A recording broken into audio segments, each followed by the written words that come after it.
Ever felt the sting of your own clarity?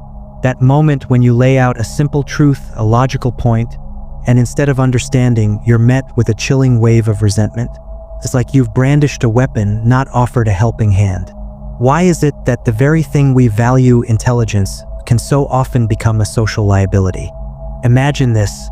You're in a heated debate, the room thick with tension. Someone blurts out a glaringly flawed argument. Your mind races, the perfect rebuttal poised on your tongue. Do you unleash it, dissecting their logic with surgical precision? Or do you hold back, letting the error hang in the air? What if the key to navigating this social minefield isn't about showcasing your intellect, but strategically concealing it? What if, as Schopenhauer suggested, the art of pretending to be stupid is the ultimate power move? It's not about embracing ignorance. Far from it. It's about recognizing that in a world driven by ego and insecurity, raw intelligence can be a dangerous, exposed nerve. Schopenhauer understood that the truth, unfiltered, is often a brutal weapon, wounding pride and igniting envy. Most people, he observed, aren't seeking enlightenment. They crave validation, comfort, and the illusion of superiority. So, when you parade your knowledge, you don't illuminate, you threaten. Consider the countless times you've witnessed this dynamic. The colleague who tirelessly corrects every minor error, the friend who always has the right answer, the online commenter who relentlessly points out every perceived flaw. What do they achieve? Often only resentment, because no one enjoys being made to feel inferior. It's a primal human instinct to protect our sense of self-worth. Schopenhauer's art isn't about being a pushover. It's about wielding your intelligence as a scalpel, not a sledgehammer. It's understanding that true power lies not in asserting dominance, but in subtly influencing the flow of events. Want respect? Don't demand it. Earn it through understated wisdom. Want influence? Don't intimidate. Guide others towards their own discoveries.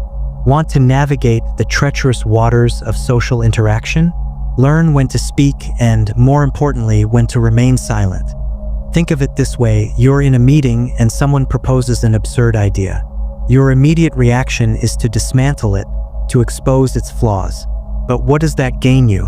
A brief moment of intellectual satisfaction, or a lasting enemy? Schopenhauer would argue that the wiser move is to smile, nod, and let the absurdity play out.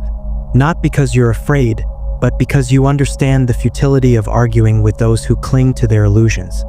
The world often rewards mediocrity because it's comfortable, non-threatening. But that doesn't mean you have to succumb to it. Instead, learn to move in the shadows, to play with expectations. Let others underestimate you, believing they have the upper hand. Then, when the moment is right, unleash your full potential, surprising them with your depth and capability. This isn't about deception. It's about strategic awareness. History is replete with examples of this. Brilliant strategists who concealed their true intentions, artists who worked in anonymity, innovators who quietly revolutionized their fields. They understood that true power lies in discretion, in controlling the narrative without drawing undue attention. But there's a deeper layer to this. It's not just about avoiding conflict. It's about shaping perception. The world doesn't treat you according to who you are, but according to how it perceives you. You can choose the image you project, presenting yourself as needed. The key is understanding that every interaction is a power dynamic, a subtle dance of influence.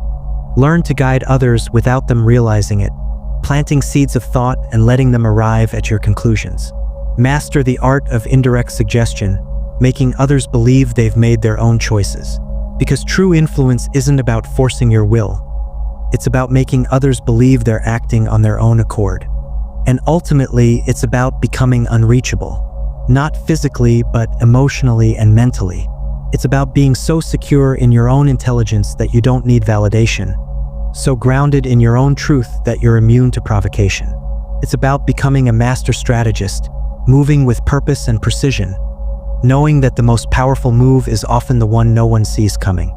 So, the next time you're tempted to unleash your full intellectual arsenal, pause. Consider the cost. Is it worth the fleeting satisfaction? Or would your energy be better spent cultivating the art of strategic silence? Because in a world of noise, true power resides in the quiet mastery of perception.